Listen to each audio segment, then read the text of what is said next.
Here we are. Welcome to Follow Everton. We are live. The game has just finished at Goodison Park. It ended up Everton 0, Manchester United 3. A lot to unpack, a lot to digest, and get initial feelings, comments, and just get a lot off our chest here this afternoon, this Sunday, as the fans leave Goodison Park, full of misery at the moment, probably disappointment, frustration is another big word of the afternoon, I believe. We're going to get into it all. I want to know what you're feeling. Please put your comments in. Let me know how you feel. Let me know how you think the game went. I'll read out all your comments as they come in. What do we think about Ashley Young? Do we think it was a penalty? Was VAR right to review Chris Kavanagh on VAR? We're going to unpack it all. We're going to get into it. First off, I want everyone to press the like button. If you can do that for me, I will be very much appreciative. My name's Martin. I'm here. I follow Everton, part of the team. You can find me on @RestrictedEFC on all the socials. Please do give me a follow. But most importantly, make sure you press that subscribe button. We need all the subscribers. And if you haven't pressed it, press it now. Let's dive right into the comments. Let's see exactly what you are saying. First and foremost, Eugene, absolutely a man of my own heart. Remember to smash the like button now. If we can all do that, I would be very much appreciative. So, the game. I've got notes on my phone. How many chances did Everton have? It felt like chance after chance after chance, and we just couldn't put them away. First and foremost, I'll run through how I saw the game. To be honest, I thought we were poor for the first 20 minutes. I mean, it didn't seem like we had many touches of the ball at all. Early United possession. I don't think we were aggressive enough from the kickoff. Just before the kickoff, I mean, what an atmosphere. What an atmosphere at Goodison Park. The fans were absolutely bouncing. And to be fair, the fans all game done as much as they possibly could. It went a bit flat in the second half, and we'll get onto that. But before the game, we'll just take a moment to highlight the Premier League cards that were all lifted above the heads when the Premier League anthem came on. The banners look fantastic. Kudos to everyone involved, putting all that together and getting them shown not only on Sky, but around the world on beIN Sports, and it'll be everywhere. It'll be in the States. It'll go global. Goodison Park was an absolute picture this afternoon. I couldn't be more proud of everyone that's donated money. I couldn't be more proud of everybody who went through all the effort for putting the banners together and the cards together. It was a massive effort, and it came across. I was watching the game myself on TV, and it did come across. You heard the boos loud. Sky did censor some of the audio. The Manchester United fans were louder at times than the Everton fans, and I think that was because of censors. Here is Denise. I'm not too sure if you want to change your name, Denise, but how are you, Denise? And give me your thoughts. Give me your thoughts straight away. What were your initial thoughts after the game? Well, great job, Martin. Can you hear me clearly? I can. It's okay. Okay, the signal might go at some point because it is notoriously bad. You spot on. The first 20 minutes wasn't great, and I think I just want to highlight the protest was phenomenal. The way they were able to get all those cards up and make such a raucous, make it so loud with the booing, whilst the anthem, the Premier League anthem, came out, and that moment was just exceptional in terms of being able to protest. So I want to give credit to that first and foremost. But ultimately, how loud was it, Ryan? How loud was it when you were there? Deafening. That protest was absolutely deafening, Martin.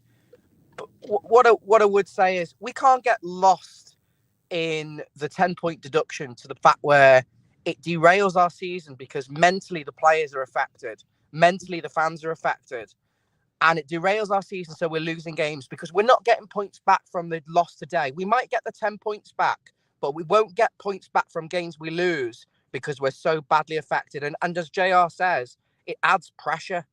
This might be pressure that we don't need because we might get these points back. So the whole thing, Martin, is disgusting. Just very briefly on the game.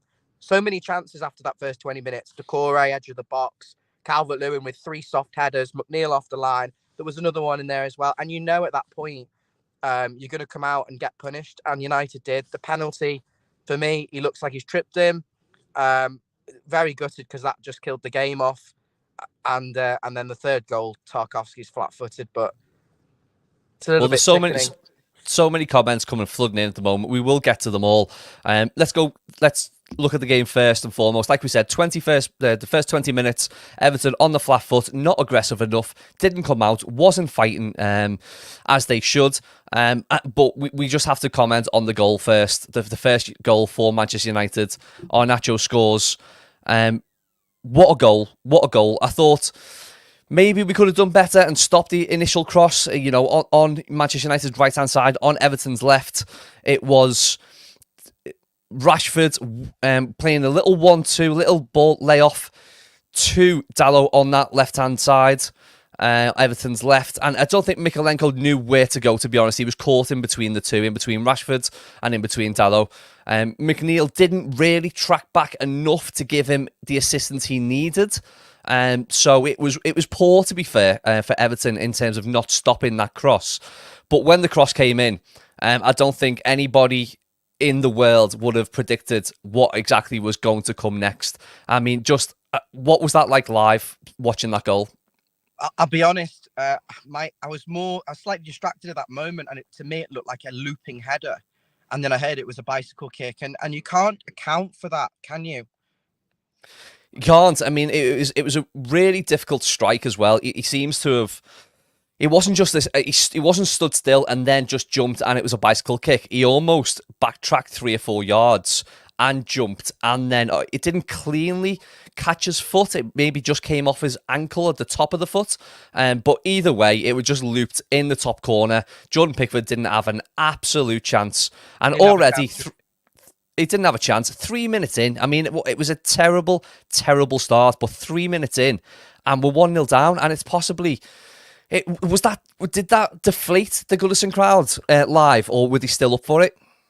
There was a little bit of a sort of a row, a roar, trying to motivate the players, but I think a lot of people were in shock at the goal, the fact that we conceded so soon. And I remember I spoke to you on the phone before the game, and I said to you it could quite easily finish 3-0. I think the fact that a lot of people thought that Everton were going to turn up and steamroll over United today, I think was quite delusional. They're a decent team. They're in the top 6 for a reason. They find a way to get results even without playing well, and they didn't play well. And you can't account for that kind of goal. What I would query is, why is that ball being allowed to be pinged 60 yards across the pitch? Why is he getting so much space to then deliver the cross? It just felt like they hadn't got started. Yeah, it was a very, very lacklustre start. The first 20 minutes, I thought, we weren't aggressive. The roar of the Goodison crowd came before the match, and you thought, okay, Everton are going to go flying into them here. Even maybe a couple of early fouls. Just let the United players know that they were there and they were in for a fight that afternoon. It didn't really go that way. Everton really couldn't get near Manchester United. Manchester United were pinging the ball around. 3 minutes, out wide, a cross and a goal. After that, again, it wasn't really a fantastic response from Everton immediately after the goal. There was more Manchester United possession. I think that the next notable moment was on 10 minutes. Dominic Calvert-Lewin had a shot. It was weak. Onana saved easily. But then the 10-minute protest came in and the cards went up. Once again, a bit of a sight on the TV. How did it look on TV? Did they show it just looked...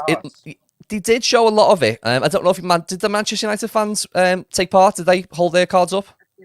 There was a small fraction, maybe a dozen or so. They were pretty foul, okay. The United fans. They didn't have our backs. I mean, on TV, they didn't get shown, but what did get shown, it did look like a sea of pink cards. So I would say it did get shown, it did get highlighted. And the chants as well, the chants on 10 minutes, the Premier League is corrupt, they were heard on Sky. So they weren't being drowned out at that point. They were absolutely heard. But after that 10-minute protest, once again, nothing really. 12 minutes, Rashford was in good space on the left, dangerous once again. We didn't learn our lesson, we wasn't closing them down. 13th minute, I think there was massive fireworks outside the ground. It sounded like bombs, absolutely bombs going off on the TV. That wasn't us, was it? That was Liverpool fans. Sorry, can I just take you back one step? Yeah. So you didn't see they didn't zoom in on the cards, the Sky cameras. No, I don't think at any point we saw a one visible card with what it said on the card. I think you just saw a wide shot of the pink cards being held up. just typical, isn't it? It's censorship at a high level, and I think even it just makes it worse because everyone's just gonna Google that and find out what it meant. They're just disgusting. Anyway, sorry, go back to what you were saying. Yeah, no, absolutely. Again, 15 minutes, I was thinking still, poor start, no real chances, no real playmaker. Our midfield seemed to be really missing at this point. We a ball maybe would go from defence into Garnagay into midfield. He wasn't turning on the ball and running. He was just playing it again back square to one of our centre-backs. It looked like there was no link there. Did we miss Onana that much? I think Doucouré played quite high up. We did miss Onana. I think because Doucouré, it's quite complicated, Martin, because Onana, the goalkeeper of Man United, wants to get on the ball, and we didn't know whether to press the goalkeeper or to back off and let him have it, and so that he kind of becomes an extra man for Man United, and what that means is Doucouré is pushing on quite high, and it leaves just the two midfielders for Everton, James Garner and Garnagay, quite isolated and on their own in the middle, when you kind of need that protection, but also you need to get up and press. So I don't think we'd found that rhythm for, say, 25 minutes where we found the balance between being able to press them and also being able to, have enough bodies when they did play through the press or turn us over. We did miss Amadou Onana for sure. His physical presence in the midfield and his calmness and composure. Yeah, on 19th minute, Garnagay had almost a chance. He was out wide with the ball. He tried to put a cross in. It was almost aimed at the back post, but there was almost no one gambling there at the back post. McNeil didn't get there. Everyone was looking for a drag back maybe. I think the cross was pretty poor at the best of anyway. Even if someone was at the back post, I'm not too sure it would have found them. I thought Garner really struggled at times today. Young, yellow card on 20 minutes. I mean, a late silly challenge almost right on the touchline. And that was the first mistake from Ashley Young of the day. Why does he need to do it? I mean, he looked fairly solid. He looked like he was up for the task, and then he goes and dives in, overly emotional on that right hand side at right back, dives in, gets a booking, and he's in trouble then for the rest of the game. He's constantly thinking about what he's going to be doing. It's not acceptable, Martin. So Ashley Young, I mean, it wasn't that long. I mean, as soon as 20 minutes hit and he got a yellow card, I'm thinking we're in danger. I truly thought he was going to pick up another yellow before half time. And I felt like everyone in the stadium did as well. Every time he'd go towards the ball, I was almost wincing. I was thinking, don't dive in. It's almost like he doesn't learn from those mistakes. There was a foul on 26 minutes or a Young challenge on one of their players. It was off the ball and the referee actually didn't drag it back. But I thought that was a critical moment as well. That could have been a second yellow for Ashley Young. And I was really worried at that point. But to be fair, we had fouls against us where they didn't give the yellow, they kicked the ball away, and we ended up. I think Doucouré got booked protesting. Well, this was on 28 minutes. McTominay fouled one of the Everton players. Garnacho kicked the ball away, and Doucouré goes over to the referee, highlights that Garnacho's just kicked the ball away, and Doucouré gets a yellow card himself. It's just typical. It's the sort of thing that winds up the players, but United know exactly what they're doing there. They're doing everything they can to disrupt our rhythm and to. Sorry, mate, that's throwing me off, that comment. Disrupt the United want to try and disrupt our rhythm as much as possible by fouling, by kicking the ball away, and they'll push our buttons and get a reaction. It was really frustrating at this point. We really hadn't got a hold of the game at this point, and it felt like everything was going against us. But we did rally in that first half, and then there was a succession of chances, chance after chance. One of the first ones was a Dominic Calvert-Lewin header from a corner. And it seemed like he got a good connection on it. He almost glanced the ball towards goal. But in the end, it was a relatively safe save by Onana. Should he have done better? He should do better. I mean, that was the first of many chances like that where the balls come in. He's unmarked. For all good Harry Maguire is at heading the ball, if he's not in the right positions, we can't head it away. And he wasn't there. It's from the corner. The corner comes in. He kind of flicks it. He needs to get a bit more power on it. He does. I think he should actually try to direct the header towards goal rather than glance it. More actually, a lot of getting through these comments as well. Please do keep them coming in. We will get through them. A lot of Ashley Young shouts coming in. But Dominic Calvert-Lewin, that was just one of his chances. He had another shot where it was a really good chance, actually. He almost stabbed at it. He was inside the box. He stabbed at the ball, and Onana got down really well to Onana's left, got a hand to it, palmed it out, and McNeil was there, and he Dwight McNeil, he almost like tried to side foot it in, but he tried to score from the rebound, but it was cleared off the line in the end. I mean, it was a absolutely golden chance to put us to get the equaliser. It should, once again, it should have been a goal. I'm sure that if Man United were playing in a different coloured kit and weren't called Man United today with those group of players. Sorry, my dad's in the back. He doesn't realise that there's nearly 100 people watching a live stream. Yeah, absolutely fine. What was I saying?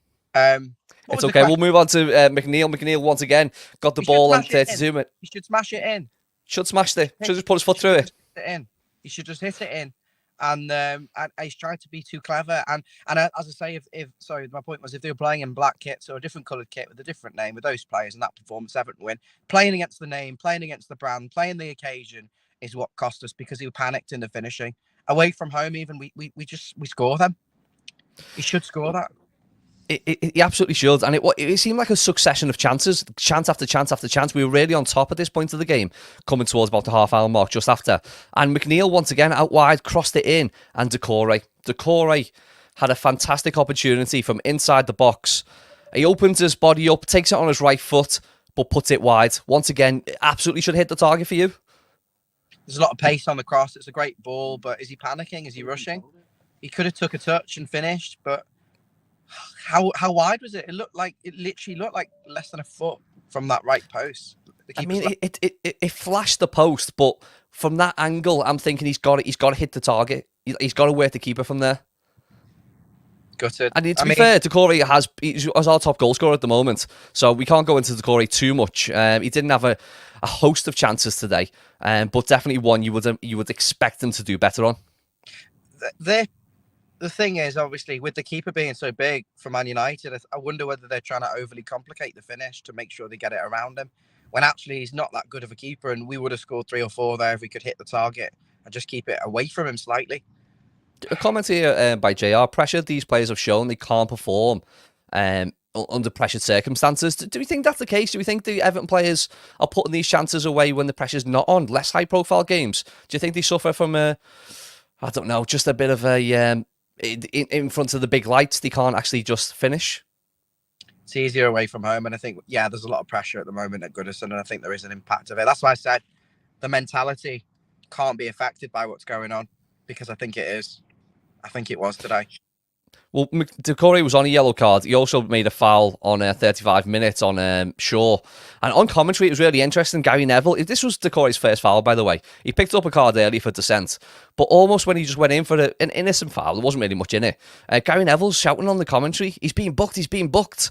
Almost like a warning for Decore, but at the same time, a little bit unnecessary.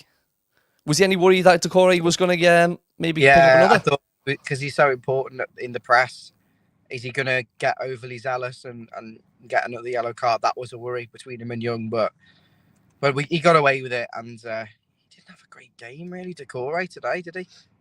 He did. Well, no, to be fair, there was a number of players, I think, who struggled today.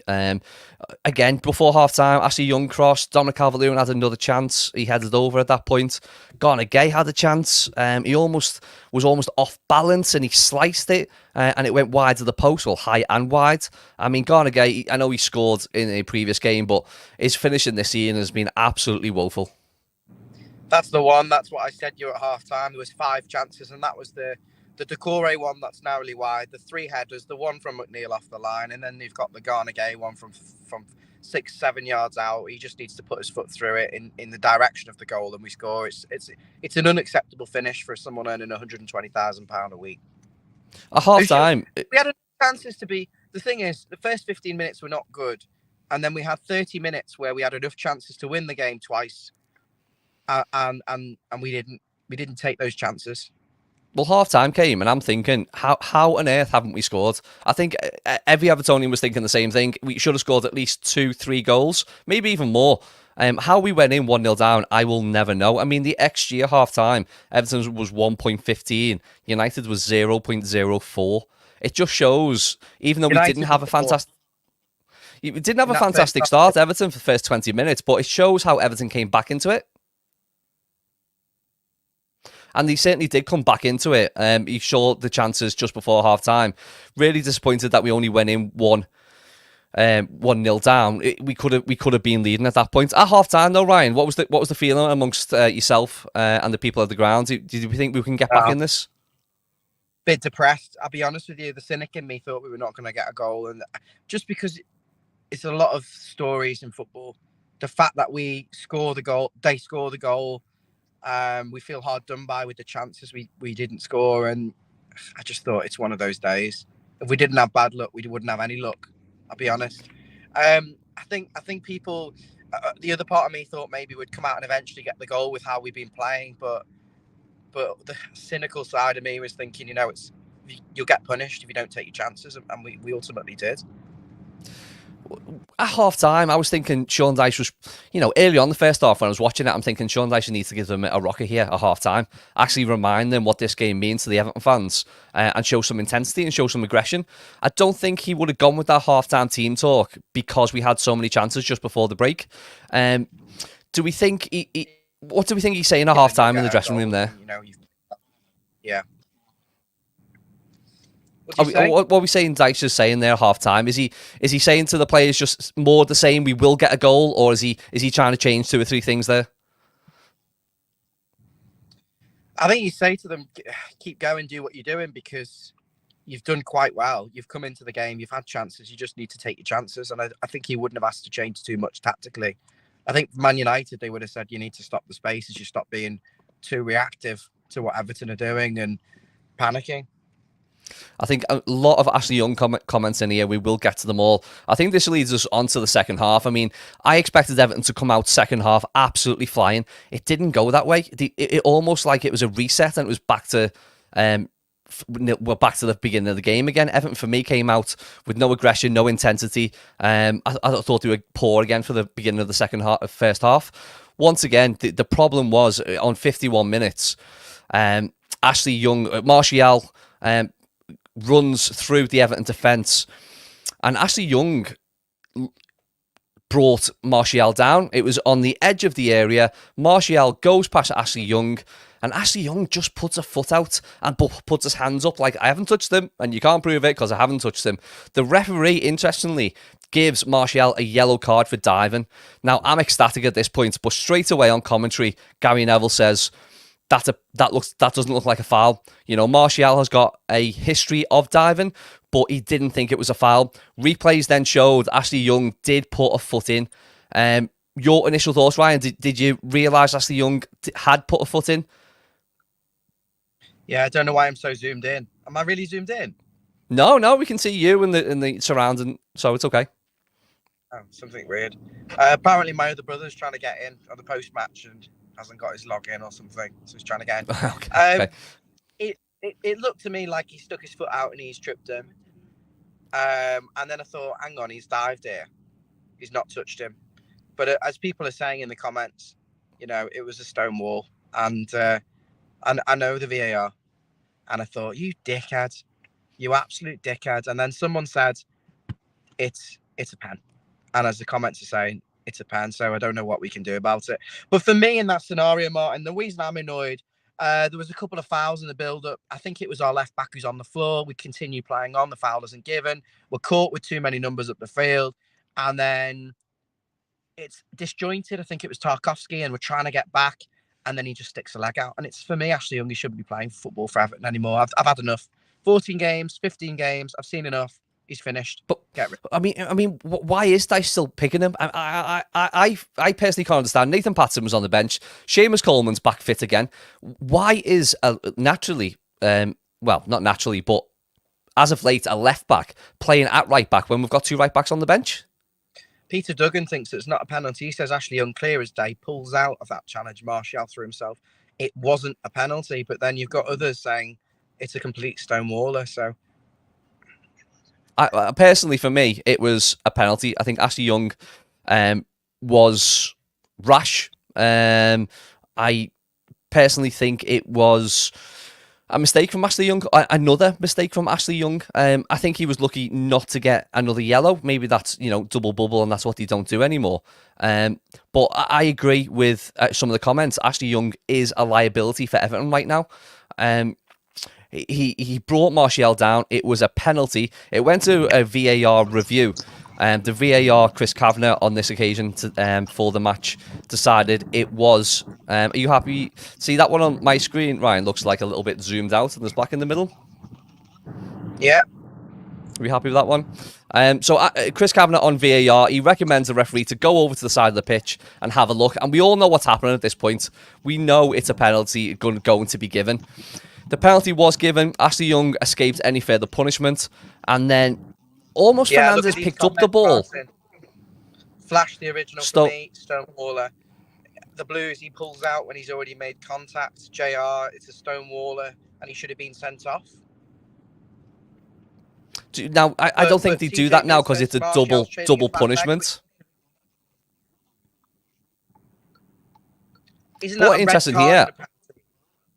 Sorry, I was just going to say, what's interesting, Flash the Originals put a comment saying Dice has destroyed Patterson's confidence. Is that by not playing him, do we think? We've destroyed Nathan Patterson, so he is playing Ashley Young? I mean, if you were Patterson, Ashley Young's, he's getting sent off in games, he's conceding own goals, he's now made another mistake today for a penalty. What is Nathan Patterson thinking there on the bench? What do I have to do to get in ahead of this clown? Definitely big. I mean, Martial, a comment here from TJ Mids, Martial's trailing his back leg, but Young still put his foot in to his direct path. There's no doubt, I think Martial was expecting it, but forwards are a bit clever now, and you've got to have the nous to know that forwards are a bit clever, and they will be looking for penalties. As it is... He's a cheat. He's going to try and buy a penalty. He's been a thorn in the side of Everton for years. I think Everton, we could have played out from the back a little bit more at times because Martial doesn't press that well. But what he does do, he's a little bit snide and he'll wait for opportunities. And I think we should have rubbed up Maguire, we should have rubbed up Fernandez, and we should have rubbed up Martial a little bit more up the wrong way and tried to piss them off. But actually what they did was do it to us. And, they in the moments that count, they end up getting the penalty because they stick in the game. It looks like I've frozen on the screen there, but I am still with you. Yeah, hopefully you can... Just refresh your page and continue. Just refresh yourself. It'll take 10 seconds. Imagine having all those very corrupt signs there. How stressed you'd be.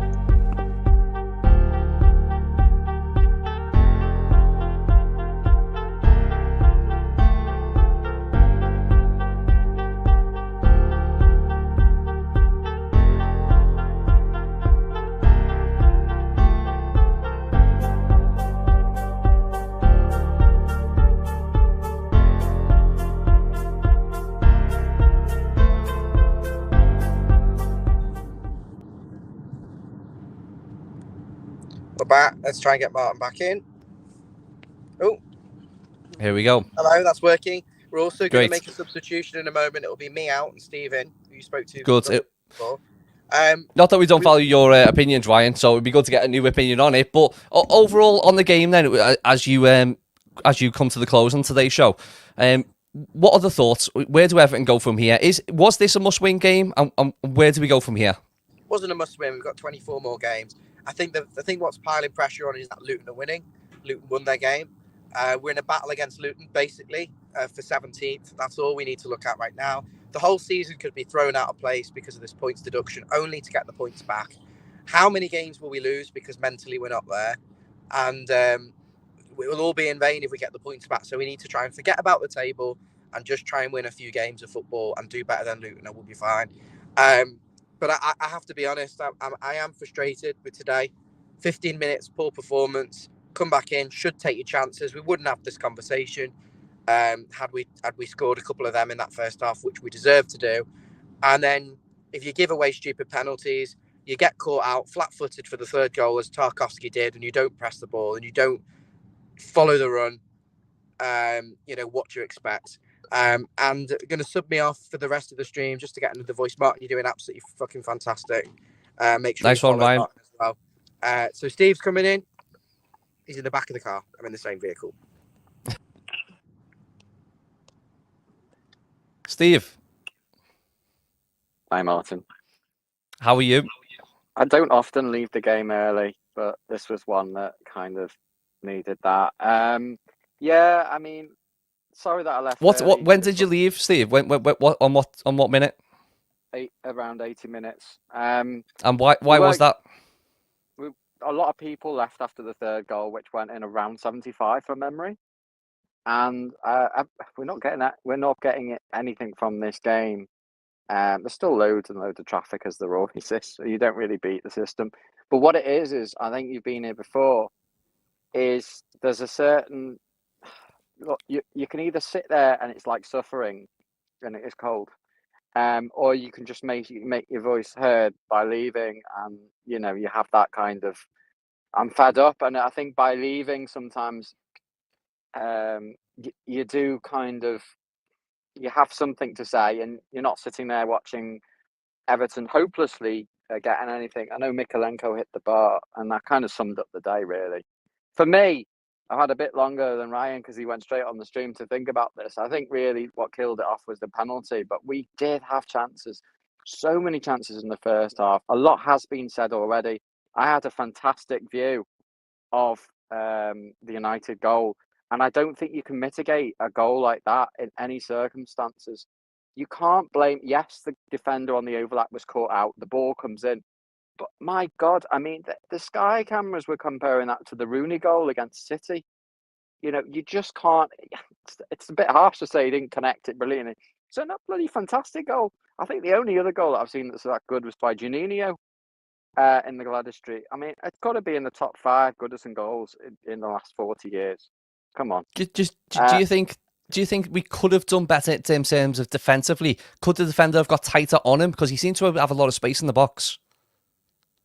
We should have stopped the cross, but even if you stop the cross, that is a 1 in 100. I think maybe if you're Bergkamp or Zola or something in training, maybe it's a 1 in 10. But if you ask any Everton players to do that, I think it's a 1 in 100 shot. The ball's behind him. He catches it. It's just an unbelievable goal. But you can't legislate for that. We didn't start well. We started poorly. We let them have the ball. It was the opposite of what we spoke about before the game, where we're like, let's snap them like a crocodile and try and get at them. There was none of that. It was like they have the ball. I thought we barely touched the ball before their goal.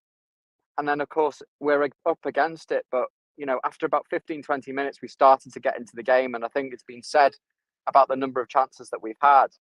We really should have put at least one of those behind. And then we go in halftime in a different game. I mean, you could speak about any of them. I think take away from the Calvert-Lewin headers, they were like kind of half chances. They weren't like as golden as the other ones.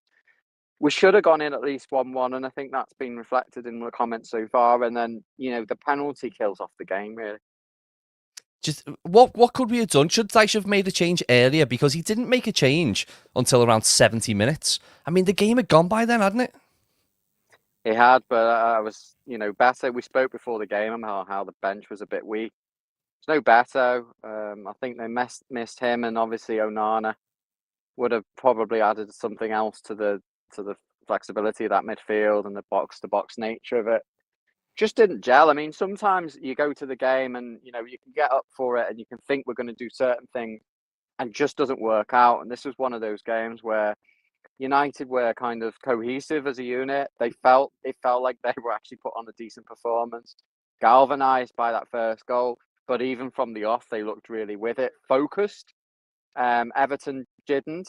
There was something disjointed about our performance today that hasn't been there in previous games.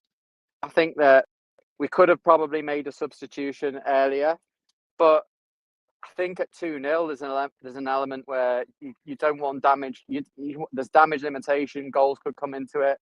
Heads can drop. We've got a 6-pointer against Forest, I think, next. So you don't want it to go 3 and 4, and you're damned if you do, you're damned if you don't. As it so happened, they got the third anyway. Nice play, by the way, but the game's gone, and I think when you're chasing shadows at that point, you do have an element of allowing the opposition to kind of play their best football, and it's still a really good side, even if we've said that they've been quite poo in places this season and a very poor by United standard side. They still are decent, as Ryan said earlier, and Everton have still vulnerabilities. But today, I think it was a case of, on a different day, it could have just been a different story. Do we think Dominic Calvert-Lewin? Let's touch upon Dominic Calvert-Lewin for a moment. And we spoke earlier about the chances he had, mainly in the first half. He was really quite quiet in the second half, I thought, until he came off. Didn't really have a lot to do in that second half. He should have scored. We know that, but do we blame the team or Dominic Calvert-Lewin? Are we not getting the right service to him, or what's going on with Dominic? Is he suffering from a bit of lack of confidence? I thought United, to be fair, were defensively quite solid. We kind of only look at it from one angle. And I'll be speaking to United fans to see how they saw the game, because it is nice to get that angle. I thought Calvert-Lewin had a lot of the ball for a main striker. Kind of playing mainly up front on his own, supported by Decore. I thought he had a lot of the ball. He carried the ball. He brought the ball inside for a chance. He had a lot to do. There's a lot on his shoulders. It was decent. You're asking him to score headers from distance. They're not from 5 yards. The quality of the ball into the box was decent. On a different day, he could have scored one of those headers, maybe, if he headed it down. I don't know. Do we think he should have come off earlier though? Chimiti came on and he looked lively, as a comment from Rod Ross in the comments. Should that change have been made a little bit earlier?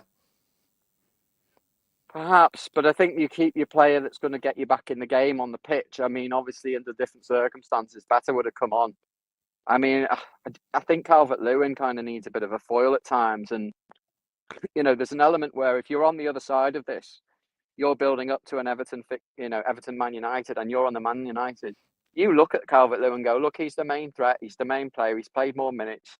You make sure that he doesn't get chances, and we'll win the game. And I think United did that pretty well. He did get chances, but they're not like big chances. We look at them and go, oh, that was close. But really, when you're heading from 15, 16 yards out, you're not expected to score unless there's a lot of whip on the cross and you're directing it downwards. So I think Calvert-Lewin's chances were big chances. The other ones were, and Calvert-Lewin set one of those up.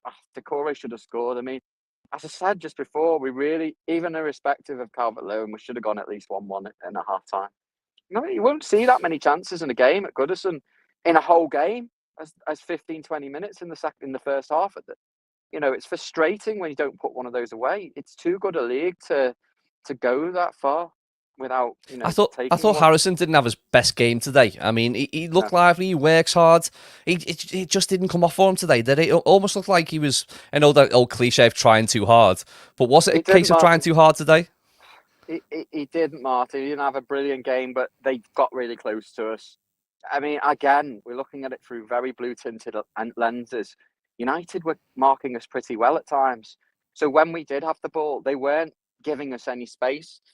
And Everton... But they won't they? Right. I mean, these are top teams at the top of the Premier League. Stevie, sorry, apologies. The top teams at the top of the Premier League. They're going to tight mark you tightly. They're going to be touch tight. Surely we need to have that bit of craft and that little bit of extra something to get past one of those players.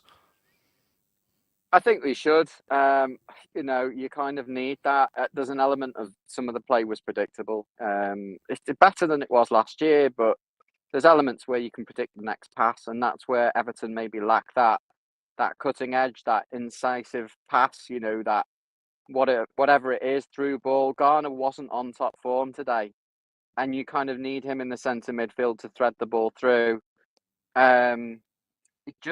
It's hard to put your finger on exactly who was at fault, because I don't think it was like that. I just think Everton weren't at the races collectively. Maybe they were distracted. Maybe they were today. I think, I don't think we can say it's just Harrison or just Decore.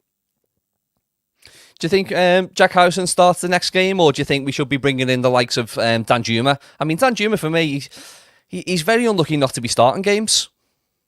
I think that you're right. There's a good chance now that he might shake it up a little bit against Forest. But the thing about that is, the gap between, say, even a poor United side in the top 6 and the Forest is massive. I think that Everton could do the same as what they did today and win Forest 3-2. That type of thing could happen even with just today's performance. So if they put on their A game or even their B game, Everton, they should get something from the City ground. And I think that today was just, there's a lot of kamikaze around the game that maybe wasn't helpful in hindsight, but we live and learn. And I think we just got to pick ourselves up. He might make a change for the Forest game. He might make an enforced change. Who knows? But depending on how it goes in the week, I think it wouldn't do any harm to bring in at least maybe Danjuma or someone just to freshen up a little bit, because Forest will look at the video today and it won't be hard for them to work out how Everton are going to play.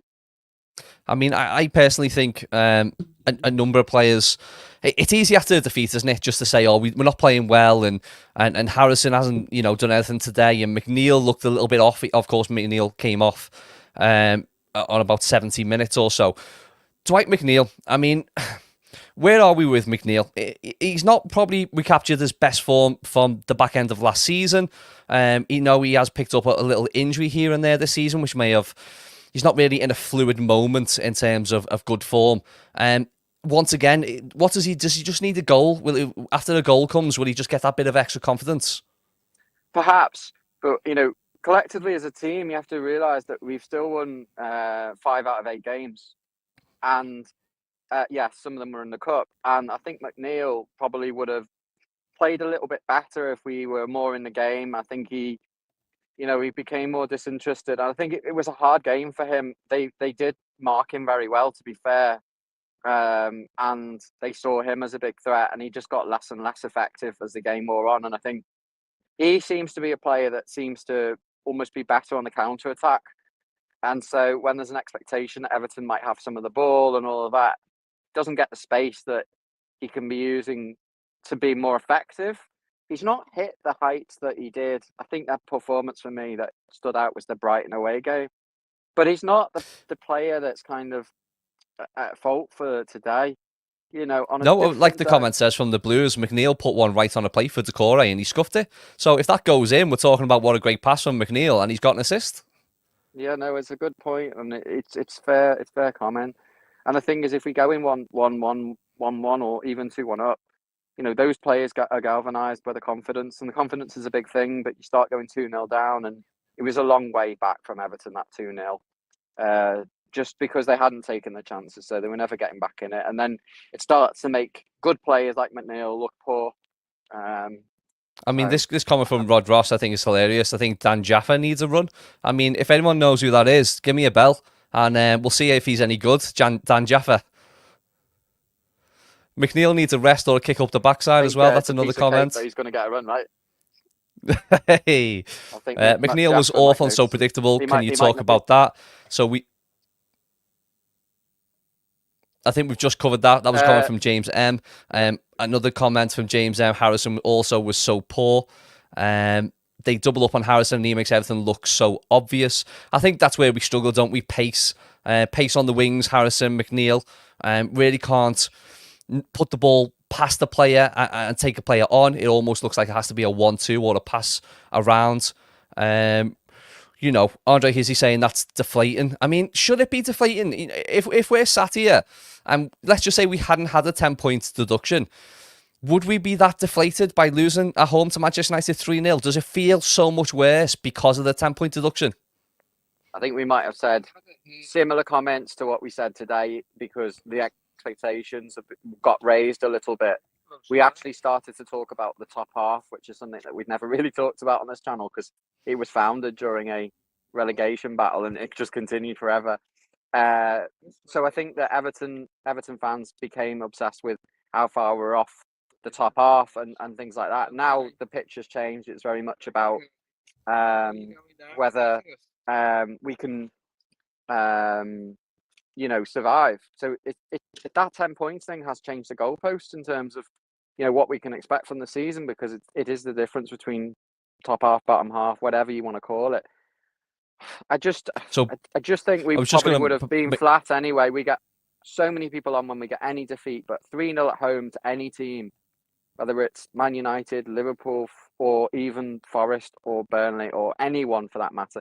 We're always upset. We're always pissed off. We'll always say what we think. The 10 points, all that does is it just changes the perspective of the season. It focuses us on we need to survive rather than can we finish 8th. It's just maybe a mind shifter. It's a game shifter. I mean, at one point during the game, quite late on, it might have been around the 75, 80 minutes, United had only had 3 shots on target, and those 3 shots on target were all goals. I mean, sometimes it's fine margins in the Premier League, and yes, we have conceded 3 goals, but it was only 3 shots on target. So sometimes a team can have 5, 6 shots on target and haven't scored, much like Everton today. Absolutely, Martin, you hit the nail on the head. It's all about how many chances you convert, and that conversion rate for Everton has been poor all season. I think we've been in the top 5 for big chances created, maybe even in the top 3 from the stats I read this morning. Sorry about the wobbly car, but It's fine. Yeah, you've got to love the authenticity of this. But yeah. We're just arriving back now. Everton are gonna somehow click and put those chances away. I'd like to see Beto in the side a bit more, because if he's given a run, I feel like he can put some of those chances away and pose a slightly different threat to Calvert-Lewin. And if teams know that Calvert-Lewin's always starting, they can play around that. But if they don't know if it's Beto or Calvert-Lewin or even both of them, it adds a layer of complexity to Everton's attack. And at the moment, it's too predictable. But on a different day, those chances might go in. Everton win 3-1. You never know. I mean, no home defeat you could be proud of. But if we'd lost 1-0 today, it would have been like, okay, well, we've lost a worldly goal. We've lost a worldly goal, a VAR decision that was mixed that the referee did pick up on, and a chance that probably wouldn't have happened if they weren't 2-0 up. So it's deflating. That is definitely the overriding theme here. But I'm going to leave you with the deflating, thoughts that and then we'll the go light's again. almost... Your light's gone out, so it was deflating and then light's gone. The light's gone out, and I think the light hasn't gone out on Everton season. Ryan hits the nail on the head when he says there's still 24 games to go. 24 games, 24 cup finals, and possibly the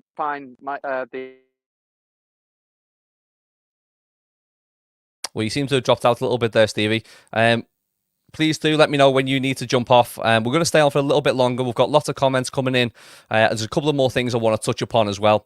So the game's over. It was Manchester United 3, Everton 0. A disappointing day for Goodison Park. And I think what makes it more disappointing is the energy Everton fans had, especially before the game. Saw some of the pictures of the protests outside the ground today, and it just looked like a sea of a big unity of Everton fans, everyone coming together, everyone with the Premier League corrupt cards. I just hope it's got a big audience and it is being shown and it will be printed in the newspapers tomorrow. Just what Everton fans are thinking. The Premier League, I've got to be absolutely delighted, in my opinion, that Everton lost today. I personally think that the Premier League didn't want Everton to win today. I mean, that may be just my blue tinted glasses on, but did the Premier League want Everton to win? I don't think so. I think they were made up. We lost today, and that riles me up a little bit, to be honest with you. VAR was called into the game as well. If was VAR always going to be a factor today? Hello, Ryan, you're back. Done brilliant, Martin. Because it's difficult to do a stream when you've got people in the car coming back from the match. But I think I like the contrast between people who've been in the game and also yourself who's watched it on TV, and how you see things quite differently when you've been at the match to at the game.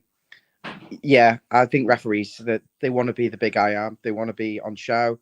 They've got egos. And I think I said before the game, I said I'd lump money on a penalty in this match, and I tried to go on Sky, and you can only do booking points, but I would have certainly had a penalty on, because when you build it up with all the theatrics, and I'm not saying it wasn't for the right reasons and really well executed, but it does have an impact, and these are stories. Yeah, no, it does have a massive impact. The referee, I thought, had a fairly poor game. I don't think he managed the occasion all that well. There was a number of instances, like we spoke about earlier, where he should have given a yellow card out to McTominay, McTominay fouled the Everton player. There was a succession of fouls, 2 or 3 fouls within about 5-10 minutes. I was convinced he was going to get a yellow card, but he never on that occasion. And I think the referee just bottled it a little bit there. Thought the game was too big for him. Wow, big words. Yeah. And on that bombshell, Martin, I want to thank you for doing an amazing job. Make sure you subscribe to Follow Everton. And also, Martin, give him a follow on Twitter. I really hope he'll be a part of the team moving forward. At Restricted EFC deserves all the follows from all the love. I mean, we've had around 100 people watching live.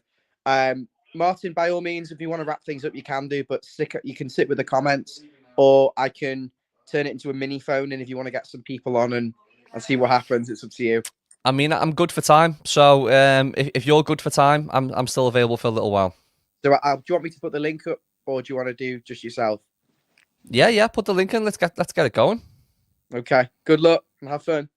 Cheers, Ryan. So, did Pickford even make a save? I'm not too sure. I mean, he didn't have to do much. Like I said, there was 3 shots on target after about 80 minutes, and they scored 3 goals. So you could either say Pickford has done well or not done well today. He's had busier games.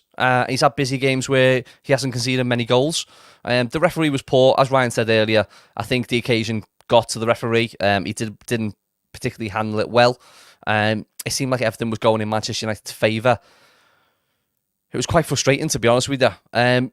We've got a massive game coming up as well. If we look at Everton's fixtures at the moment, look at our next fixture. It's away at Nottingham Forest on the 2nd of December, which if I look at my calendar, I know that is next Saturday. Away, it's 5:30. It's going to be on Sky. Away at Forest. Forest, again, one of them teams, you don't know what's coming from them. They can be good one game, bad the next. But what do we think about this game against Nottingham Forest? First off, what do we do with the team? Are we keeping McNeil in, or are we giving him a rest? Harrison, maybe, do we take him out? Danjuma seems like the obvious one to be getting in. I'd like to see Danjuma start the game. I think he's got more to offer. I think he's got goals in him. I think he's got assists. And I think it's someone Dominic Calvert-Lewin needs a player like Danjuma to play off him. And I think we'll see the best out of a Dominic Calvert-Lewin if we do have the like of a Danjuma playing alongside them. Maybe even a Chimiti coming in off one side. The argument has gone on for a while about, can we play 2 up front? Is Beto and Dominic Calvert-Lewin compatible? Can they play up to top together? I mean, personally, I don't think Sean Dyche would do that, especially away from home against Nottingham Forest. He would want to try and keep it compact. But we do have good away form, so we can take a bit of confidence going into that game. There's a couple of comments here. Our away form is good. We can beat Forest up the Toffees. We can beat them. We can beat Forest, but it's going to be a very difficult game, in my opinion, next week. The Blues say Danjuma is a forward who doesn't defend like Gray. And that is an argument why Danjuma doesn't start as many games as maybe I would like, because he doesn't do the hard yards, and that's getting himself back. You will see a like and subscribe banner at the moment scrolling at the minute. We want you to join us, join the stream. Please do follow this link, and you can come on today's show. You can come on, share your opinions, let me know about the match, give me your opinion. What did you like? What didn't you like? And what do we need to be able to do going forward? Join the stream. So we will get you on for the next probably about 20 minutes, all being well. We'll get a few calls on. Don't be shy. Do get on the stream. I want to hear some of your opinions and see exactly where we went wrong today. Sean, there's been a lot of Sean Dyche comments in the comments today. Whether that may be about substitutions.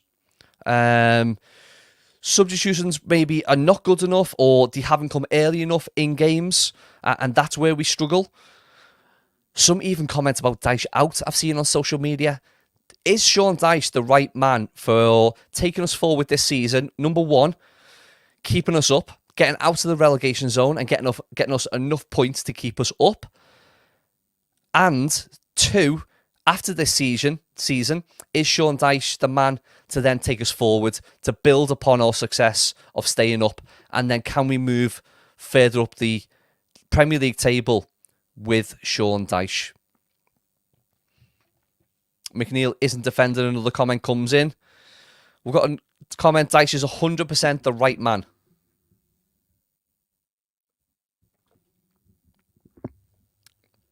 Here we go. We have someone joining the stream. And here we go. It's Aussie Chris. How are you, Aussie Chris? Yeah, doing all right. I'm Australian, live in the US, so I'm kind of a hybrid.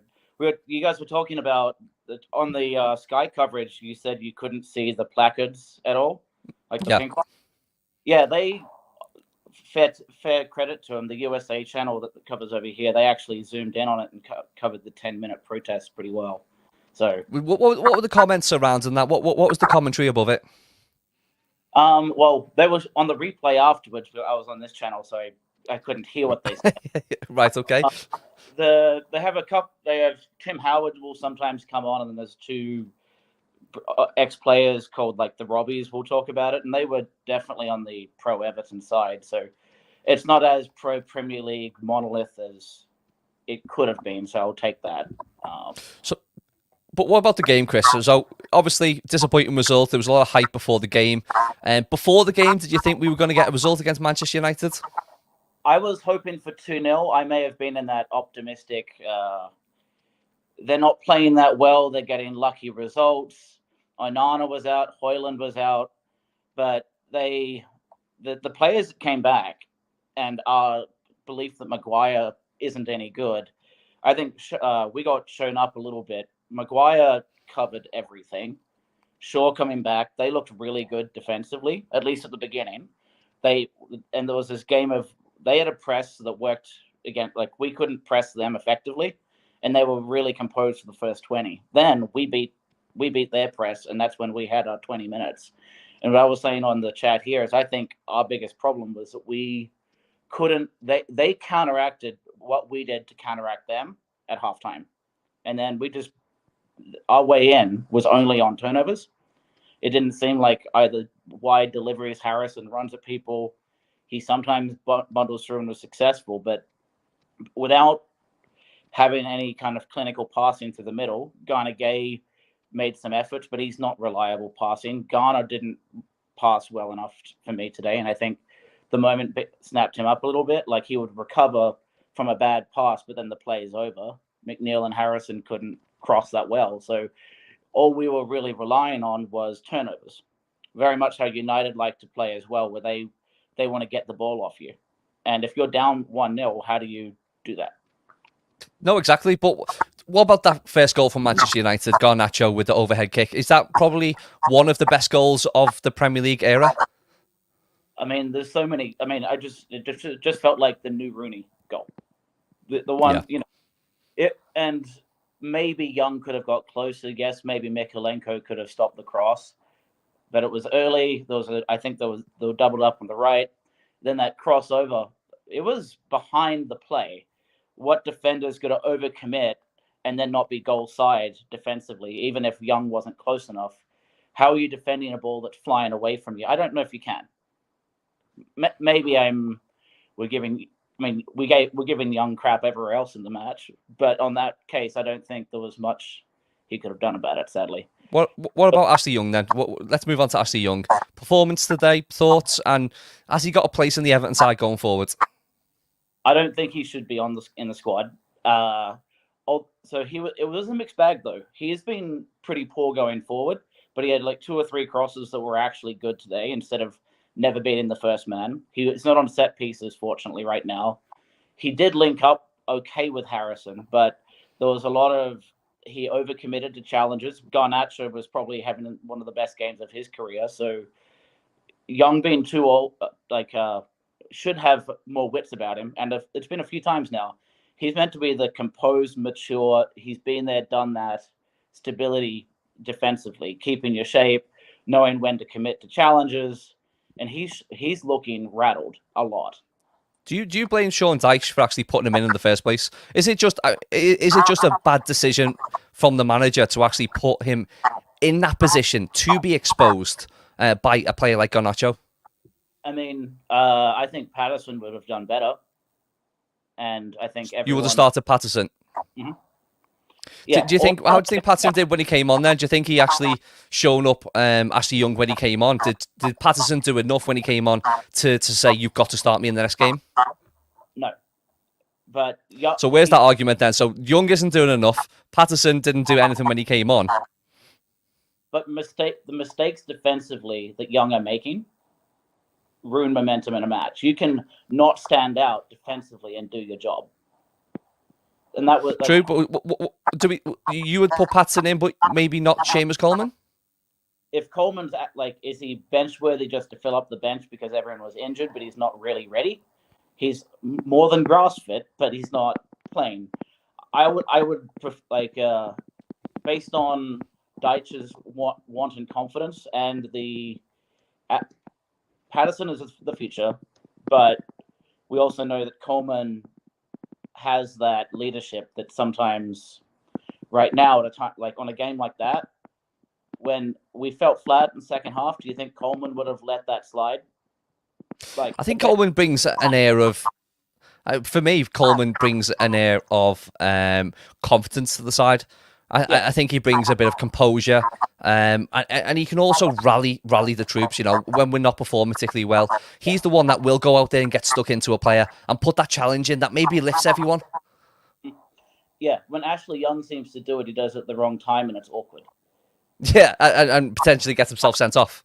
Yeah, he was really lucky. There was some argument on was it a penalty. I think it was, but knowing how easily that could have become a second yellow and he's off again. Now what? We could have been down to 10 men. I'm not saying it would have been right, but it would have been within the interpretation of the Premier League to do that. So to me, we touched upon Dominic Calvert-Lewin earlier. A host of chances in today's game. Did you expect him to score today? Yeah, his first strike, the one that went down to Onana's left, was excellent. Yeah, but didn't go in. Was that the one when after that was deflected, then McNeil couldn't get it? McNeil? Yeah, their central midfielder, I think he debuted today, did some amazing saves.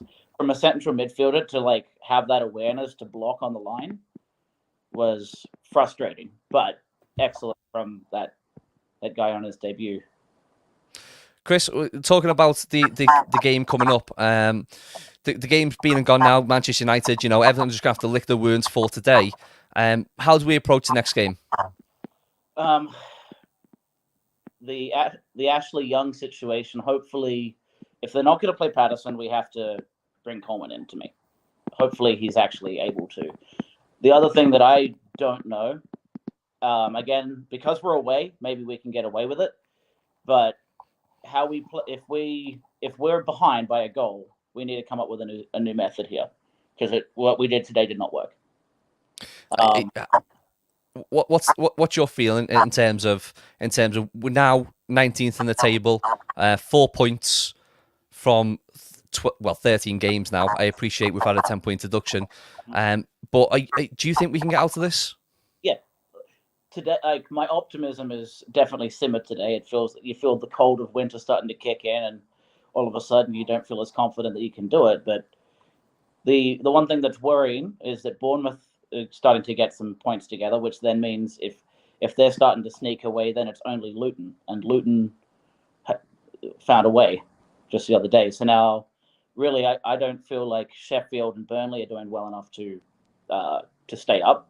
But now it's a 3-horse race between us, Bournemouth, and Luton. And right now, they've got momentum and we don't. And it's fixture-wise, yes, Forest away. Brighton just did it, but maybe there was some calls that went their way. But Forest are typically pretty tough to beat at home. Then what was it, a home against Newcastle or home against Chelsea? I forget the order. And then the big match on December 15 is Burnley.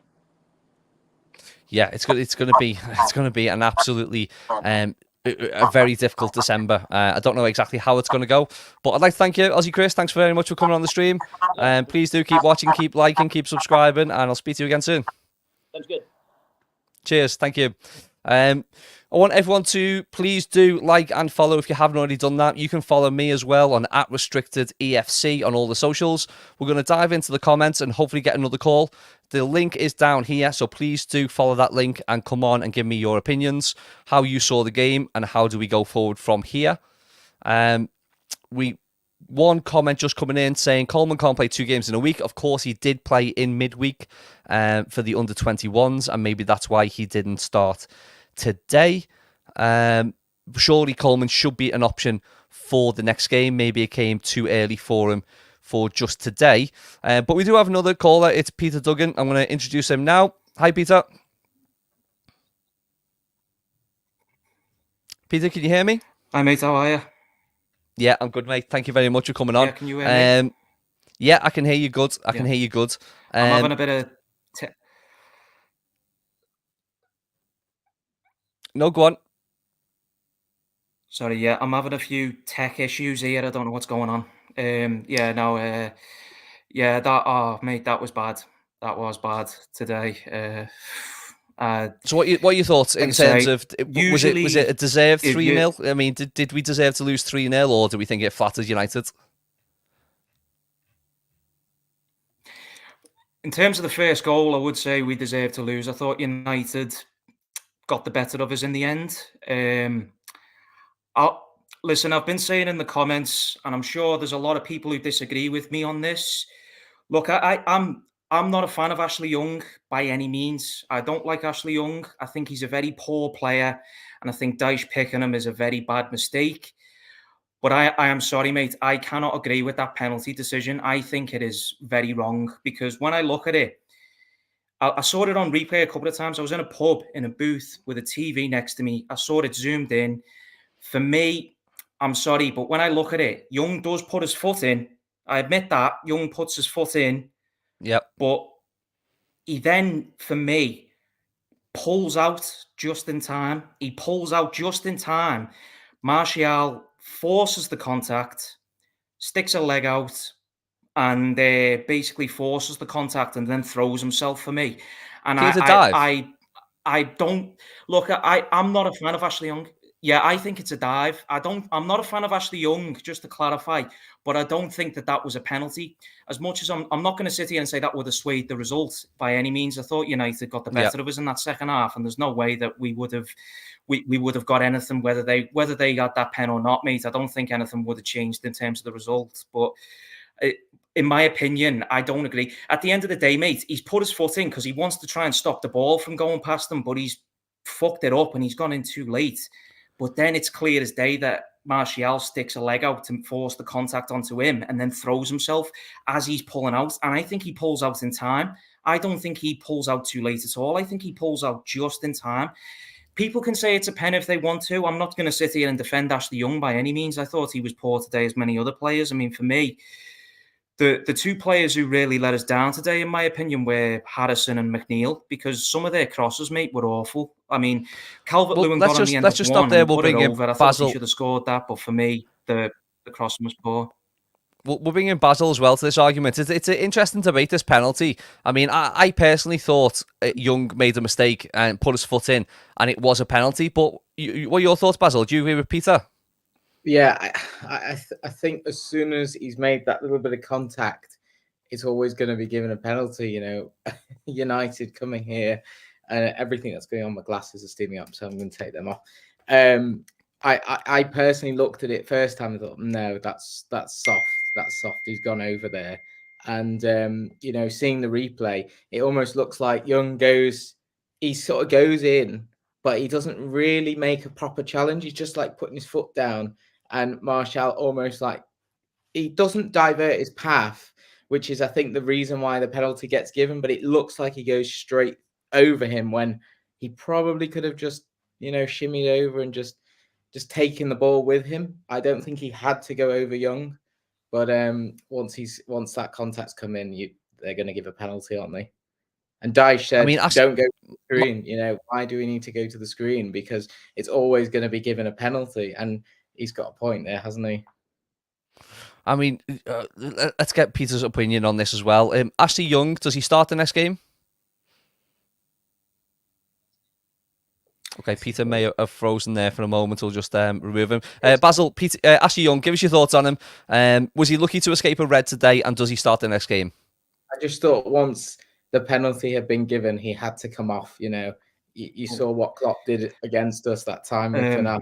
It should have been the same thing. Just hook him off straight away. You've got Patterson on the bench. You've got Coleman on the bench. If you don't trust Patterson, there's no excuse to leave Ashley Young on really and just risk going down to 10 men. But I think once the penalty scored and it's 2-0, I'm almost thinking, I think it's going to be 3-0. That's what I was thinking before we score. And unfortunately, that's not great. But I kind of read the situation like it was just one of those days where we weren't going to score in a month of Sundays. It doesn't matter 25 shots we had or 24 shots, and we're just never going to score. Never going to get Peter, it over the line. If I bring Peter in just in terms of Dominic Calvert-Lewin, I've discussed him a little bit on today's show. What was lacking from Calvert-Lewin today? Why didn't he get his goal? And what does he need to do going forward?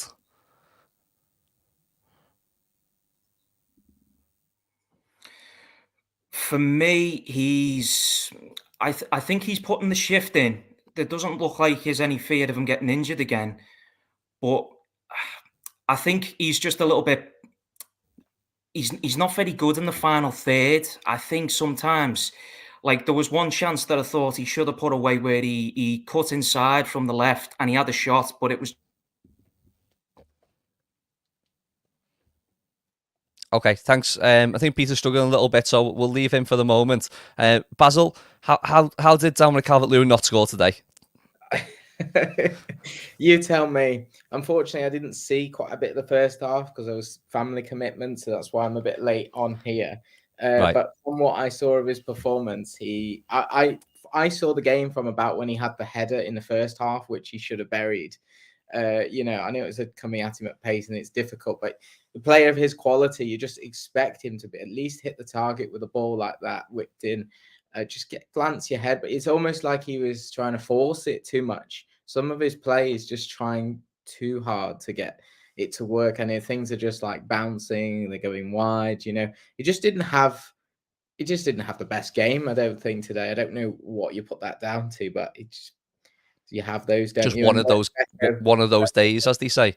The Yeah. Blues made the comment Dominic Calvert-Lewin had like 2 decent chances and missed them, but that's hardly a crime. Strikers miss chances. They do, of course, they make chances sometimes.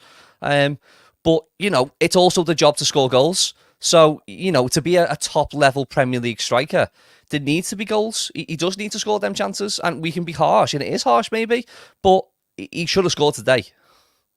Yeah, but even still, you've got to look at the play and think, well, if Calvert-Lewin didn't play today, even a half fit and half performing Calvert-Lewin, that side doesn't work properly.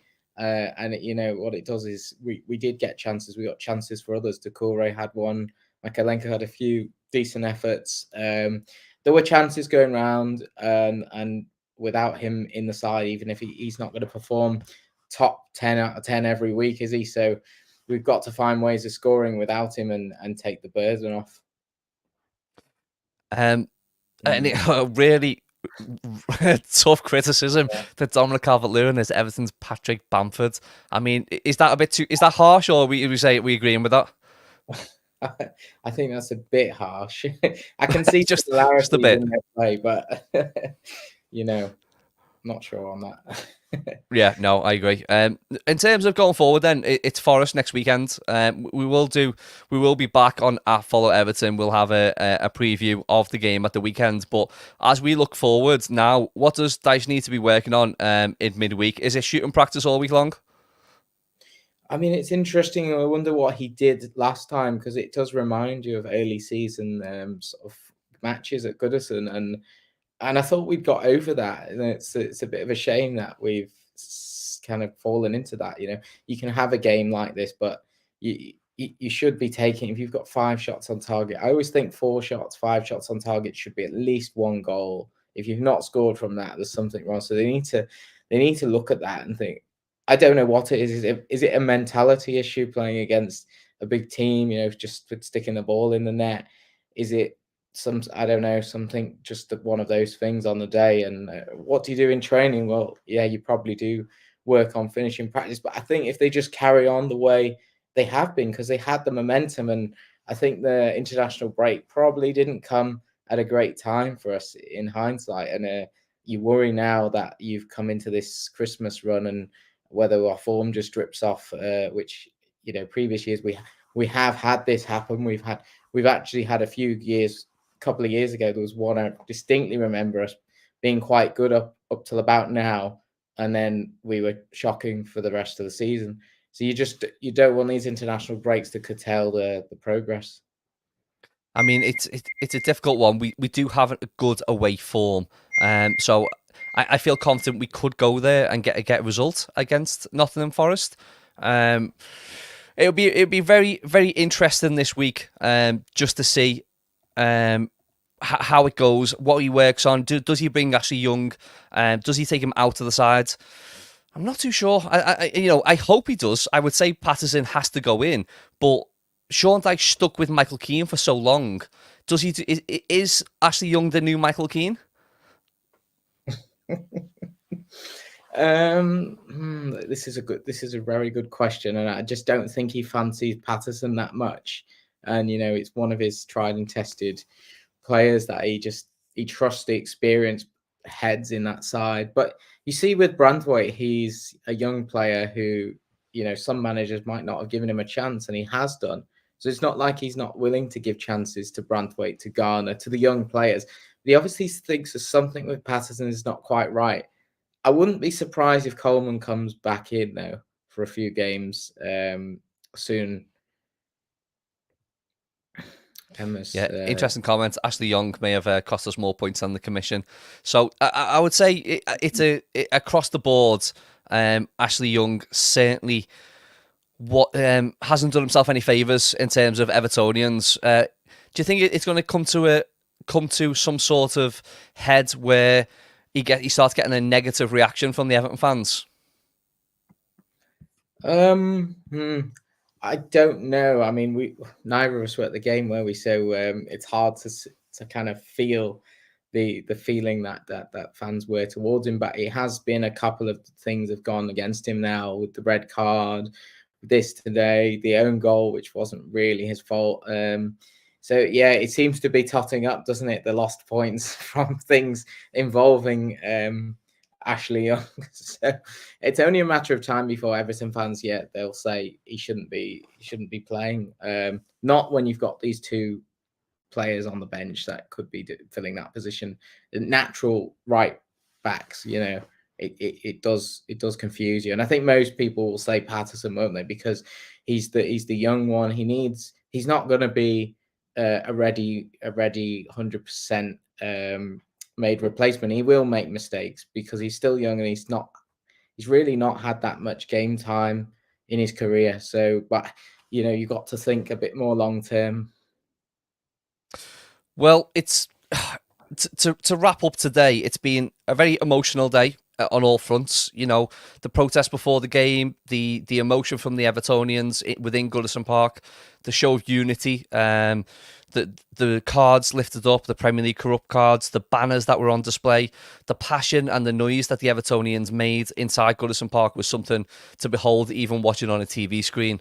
I thought it was a fantastic effort from all involved. The Everton fans wanted to see dogs of war on the pitch today. It'd be harsh to say they were more poodles rather than fierce dogs, but did we have that attitude? I think we had the attitude, but I think the game, just the moments they went against us, after 2 minutes the goal goes in. I think it really kills your spirits, doesn't it, when that sort of thing happens, especially a day like today where we were really banking on using the protests and the corrupt feeling that against United in the way that we played. But for large spells of the game, particularly in that first half, we really we were on top of them and we were creating chance after chance. So it's not like we had a bad game. And, defensively, we did go after them. We did press in. We did win the ball back. We didn't just let them play, but they just took the chances with a wonder goal, the soft penalty, and then by the, it's three is because we're chasing the game and there's gaps. So I think it's just one of those, but on another day, we score our chances. That wonder goal doesn't go in. We take a chance. We could be 2-0. We could be winning that game 2-0. No, absolutely, I agree. I think it's definitely Can't a get too disappointing down. today. Try not to get too Unfortunately, down. no, I try not to get too down, but I think the noise out of today hopefully should have been Everton bouncing back. That's what Evertonians wanted. Evertonians wanted to bounce back. They wanted an immediate reaction. They wanted the takeaway out of this game to be the protest, to be the noise Evertonians made, to be the protest against the Premier League. But unfortunately, coming out of the game, I feel like the majority of the talk is going to be about Garnacho's goal. And maybe that will dominate the headlines tomorrow. Yeah, and it probably wasn't the right thing at all. The one game you really want to be taking over the headlines with the protest, and it's going to be completely overshadowed by this arguable goal of the season contender. This is Everton's luck, isn't it? And Luton winning yesterday put them away from reach. I think the momentum's just swinging a little bit away from us, which is not helpful, but we've got to find a way to turn it back round sooner rather than later. It's a fight, isn't it? It's a fight right now. 5 points away from safety as it stands at the moment. There's a long, long way to go in this season. But even, 5 points behind just Luton at 17. And then we've got, teams above them a further 3 points away as well. So it's certainly going to be a harder task than most people think, in my opinion, because a lot of the comments from the deduction are, well, Everton will be fine. But it's not really the point, is it? We've got a 10-point deduction, but it shouldn't be, well, Everton will be fine anyway. It's going to be difficult. Yeah, I think it's going to be tight. I think, I do have confidence we can get out of this, but I don't know what this does for us, mentally. And we were kind of climbing away from quite significantly away for this moment in the season. And now we're just back in a relegation fight. The only thing going for us is that we've got the experience of the last 2 seasons to rely on, in that we've been 5 points behind with like 4 games to go when we were at Burnley 2 seasons ago. And we turned that around, and we've got 20 odd games still to go. So it's nowhere near done. We're really in the fight with this, but we've got to hope that the teams around us don't just pick up form. A manager could get sacked, and then they go on a bit of a winning run, and then it starts looking more tough because we're relying on those 3 teams. No, absolutely. I completely agree. It's been, like I said, an emotional day, ups and downs. We will try to not get too down after this result, but I won't be watching Match of the Day 2 this evening. I think I'm going to give that one a miss. I don't need to see any of that again on my screen. And we're just going to put all our focus and attentions into the next game against Nottingham Forest. It'll be really interesting to see some Manchester United reaction and to see what their thought of the game was in terms of how they played against how they have been playing recently. That might be interesting, and it'll be interesting to maybe find out some reactions and hear about Nottingham Forest from Nottingham Forest fans maybe for next weekend as well. Did you? Because I didn't see the first half an hour. What did the protest and the noise visibly come out through the sky? Broadcasting. Somewhat, but not as much as we would like. So on the 10th minute, when everyone held the cards up, the Premier League Corrupt cards, they showed a wide angle of a couple of stands. So you could see how many people were holding it up. You couldn't visibly see what it said on the card. They didn't zoom into anybody. So, and they didn't use the words corrupt, I don't believe, from what I heard. Someone may correct me on that. So it was and it wasn't. But you audibly heard the chants from the Evertonians at that time at the 10th minute. They didn't mute that out. So you did hear that. I did feel, though, throughout the game, they mic'd up the Manchester United fans quite a lot and dialed down the home support. But we know that happens on occasions.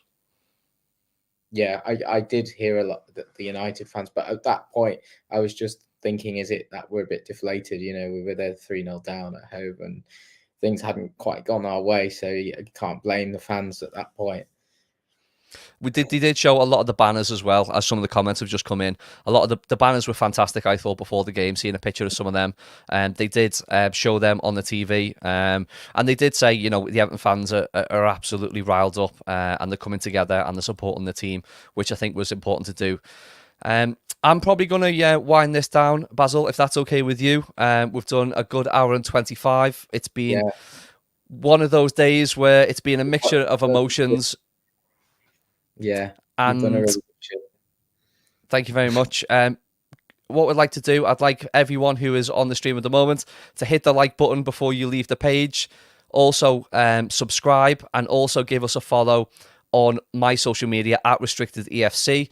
Basil is at Allerton Blue. Make sure you give us a follow on social media as well. Thank you very much for today. It's been a fantastic show. I've enjoyed it very much. Thank you for all your comments. We didn't get the win today, but the fight's not over. The fight will go on, and I'll see you next time. Take care.